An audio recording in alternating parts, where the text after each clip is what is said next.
பிரியமானவர்களே, நல்லா இருக்கீங்களா?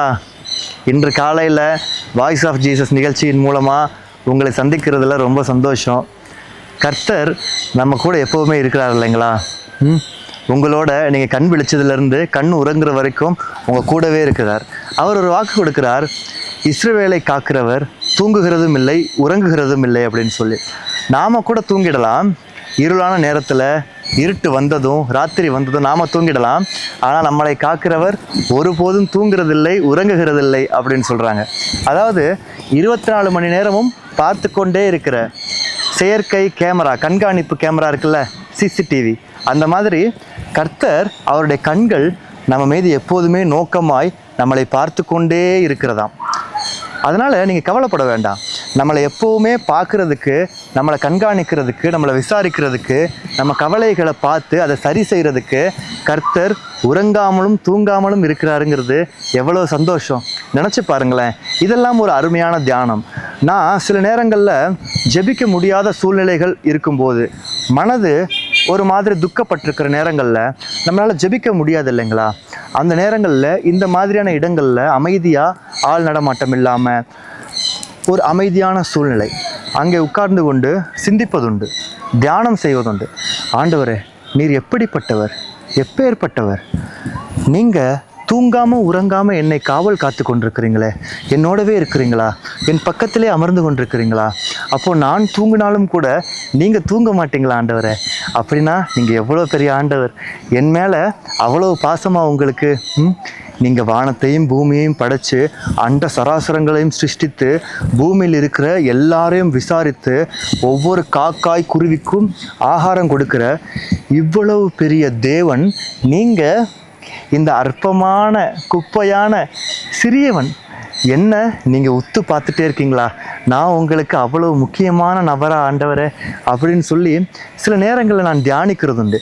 இப்படியான தியானம் ரொம்ப ரொம்ப முக்கியம். நீங்களும் உங்களுக்கு ஜெபிக்க முடியாத நேரங்கள் வரும்போது நீங்கள் தியான நிலையில் இருங்க. இப்படியெல்லாம் சிந்திங்க, ஆண்டவரே நீங்கள் என்னை இப்படியெல்லாம் நேசிக்கிறீங்களா அப்படின்னு சொல்லி.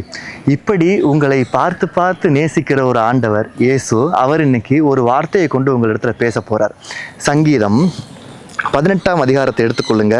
அதில் 28ஆம் வசனத்தில், என் தேவனாகிய கர்த்தர் என் இருளை வெளிச்சமாக்குவார். அதாவது உங்கள் தேவனாகிய கர்த்தர் உங்கள் இருளை வெளிச்சமாக்குவார்.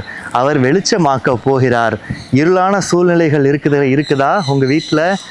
முதலாவது, இருள் வெளியே இல்லை, நம்மளுடைய மனதிற்குள்ளே இருக்கிறது, நம்மளுடைய சிந்தனைக்குள்ளே இருக்கிறது, நம்ம இருதயத்துக்குள்ளே இருக்கிறது.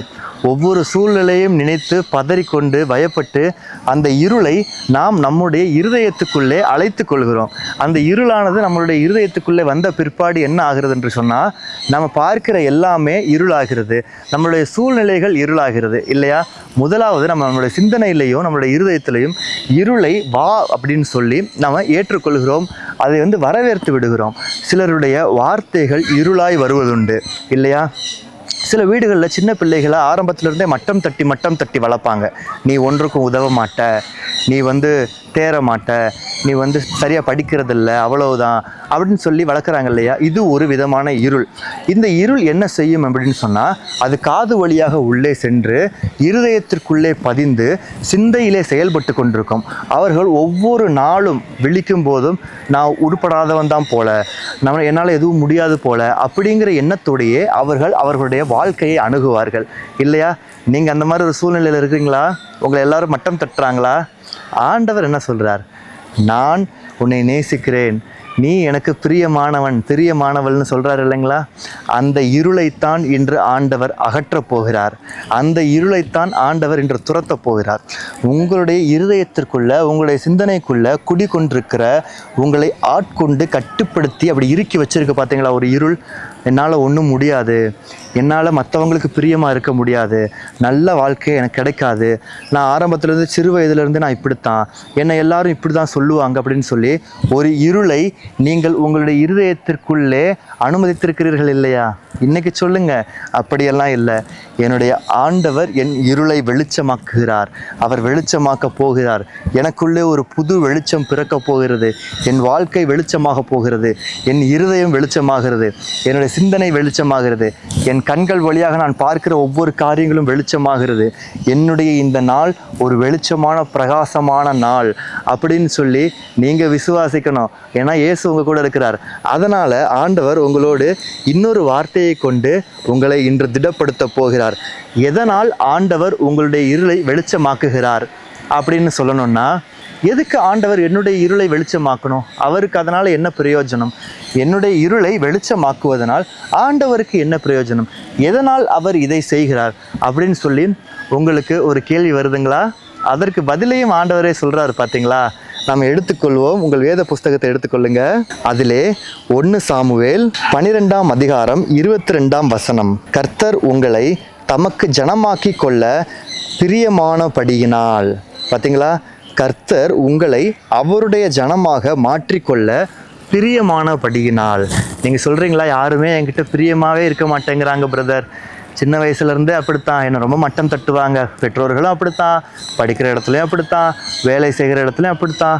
நான் தனிமையிலேயே வாழ்வதுண்டு, இந்த மாதிரி தனிமையான இடங்களில் உட்கார்ந்து புலம்புவதுண்டு அப்படின்னு நீங்கள் சொல்கிறீங்களா? ஆண்டவர் சொல்கிறார், உங்களை அவருக்கென்று பிரியமான ஜனமாக தெரிந்து கொண்டிருக்கிறார். அவர் தெரிந்து கொண்ட பிரியமான பிள்ளை நீங்கள். அதாவது த ஸ்பெஷல் சைல்டு. அவர் உங்கள் மீது அன்பாக இருக்கிறார், ரொம்ப பாசமாக இருக்கிறார். உங்களை பிரியமான பிள்ளையாக தெரிந்து கொண்டு உங்களுடைய இருளை வெளிச்சமாக்க போகிறார். அது ஆண்டவர் உங்கள் மேல் வைத்த பிரியம் இல்லையா?